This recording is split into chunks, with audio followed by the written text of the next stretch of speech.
By the time I woke up, the house had already rearranged itself. Not physically.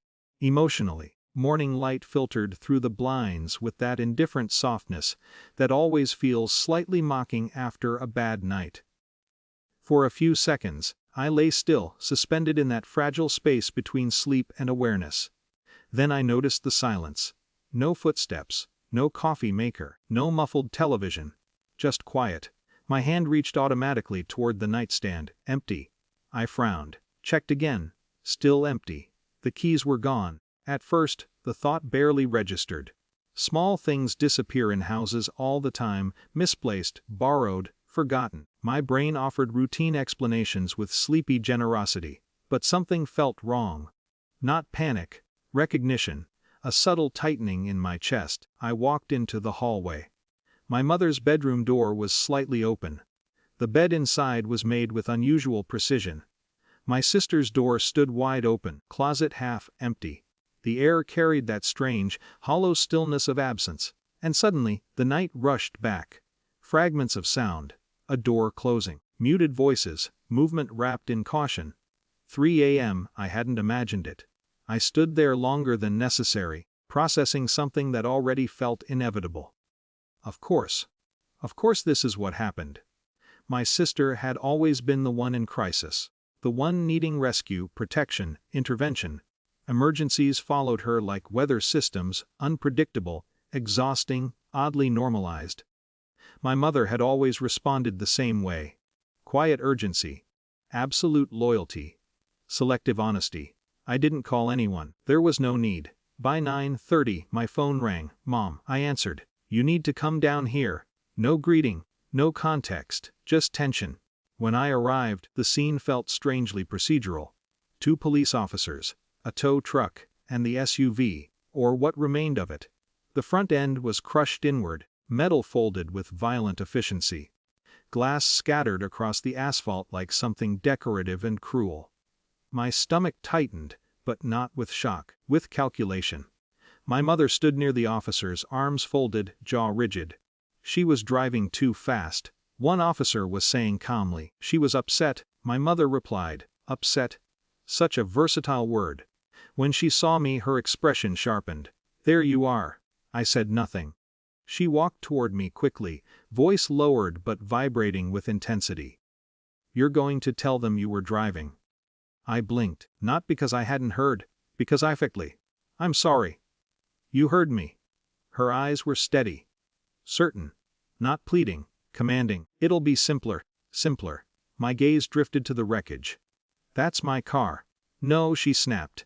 "That's paperwork." "Paperwork." I studied her face. Something inside me went unnervingly still. "You took my keys." I did what I had to do. For her. Yes. No hesitation. No shame, just inevitability framed as virtue. "And now," she continued sharply, "you're going to fix this." Fix. As if reality were an inconvenience. Raised my voice. Demanded explanations. Instead, I nodded slowly. "Okay." The word visibly unsettled her. "Okay?" Wes, suspicion flickered. But urgency overrode doubt. We walked toward the officers. My mother's posture shifted instantly, softer, wounded, composed. "My child was driving," she said. Both officers turned toward me, professional. Neutral. Mime. I met the older officer's gaze. There was a long pause. Not dramatic, just weighty. "I wasn't driving," I said evenly. My mother's head snapped toward me. "What?" The younger officer's posture changed slightly. "Can you clarify?" "The vehicle," I said calmly, "belongs to my mother." Silence. Thick. Unforgiving. "That's not true," my mother said sharply. But her voice had changed, not certainty, strain. The officer glanced at the registration being held by his partner. Then back at us. "Ma'am," he said carefully, "the vehicle is registered to." He read her name. The world didn't explode. No cinematic shockwave. Just collapse in micro-expressions. My mother's face drained, then fractured into something unfamiliar. Confusion. "How?" she whispered. I reached into my pocket.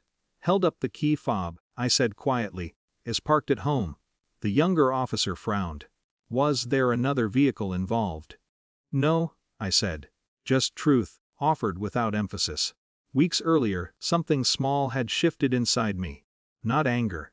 Pattern recognition. Too many borrowed boundaries, too many blurred responsibilities, too many quiet accommodations mistaken for obligation. So I swapped the FOBS. Not as revenge, as insurance, against inevitability. You did this, my mother breathed.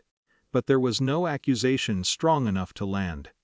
Because nothing had been done to her, only reality refusing rearrangement. The officer's tone shifted into procedural clarity. Questions redirected, statements reframed, responsibility realigned. No raised voices, no spectacle, just structure. Later, sitting alone in my parked SUV, intact, silent, untouched, I felt something strangely unfamiliar, not satisfaction, not relief, stability. A quiet, structural stability. My phone buzzed repeatedly. Mom, Mom. I watched the screen without answering. Some dynamics don't shatter. They simply lose their ability to function. Outside, traffic flowed with ordinary indifference. Morning continuing exactly as planned. For everyone.